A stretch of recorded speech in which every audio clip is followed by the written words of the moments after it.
અમદાવાદના બાપુનગરમાં બુટલેગરના ઘરે બુલડોઝર ફર્યું। અસામાજિક તત્વોની સામે એએમસી અને પોલીસની કામગીરી। પોલીસના ચુસ્ત બંદોબસ્ત સાથે ડિમોલેશન કરાયું। ગરીબનગર પાસે પોલીસ પર હુમલાની વાયરલ થયેલ રીલ મુદ્દે કાર્યવાહી છે। 18 ડિસેમ્બરની વાયરલ ઘટનાને લઈ પોલીસની કામગીરી। મોહમ્મદ સરવર ઉર્ફે કડવો અબ્દુલ કરીમના ઘરે ડિમોલેશન કરાયું। આરોપીના ઘરે ગેરકાયદે બાંધકામ પર કામગીરી કરવામાં આવી તો આરોપી વિરુદ્ધ 15 જેટલા ગુના પણ દાખલ કરાયા। મોટા પ્રમાણમાં પોલીસના કાફલા સાથે કાર્યવાહી હાથ ધરાઈ।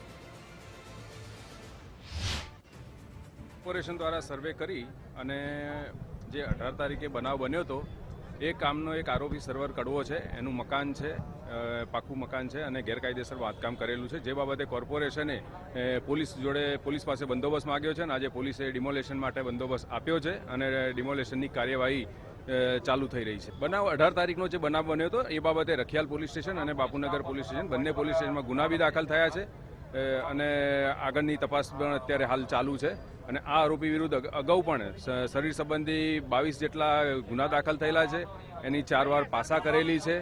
જે મકાન વ્યક્તિગત માલિકીની જગ્યામાં બનેલું હતું પરંતુ પ્લાન પાસ વગરનું અને પરવાનગી વગરનું બાંધકામ હોય, જીડીસીઆર મુજબ તેમજ મ્યુનિસિપલ કોર્પોરેશનના તમામ ધારાધોરણોને અનુસરીને નોટિસો પાઠવીને આ જે બાંધકામ છે બિન પરવાનગીનું બાંધકામ છે એને દૂર કરવાની કામગીરી આજરોજ કરવામાં આવી રહી છે। ચોક્કસપણે આ કામગીરીને દાખલારૂપ કામગીરી તરીકે આપણે કહી શકીએ કે જે આરોપીઓ છે એમના માટે બાકીના લોકો માટે પણ આ એક ચોક્કસ કડક સંદેશ હોઈ શકે। પોલીસ તેમજ મ્યુનિસિપલ કોર્પોરેશનની સંયુક્ત ઉપક્રમે આ કામગીરી આજરોજ કરવામાં આવી રહી છે।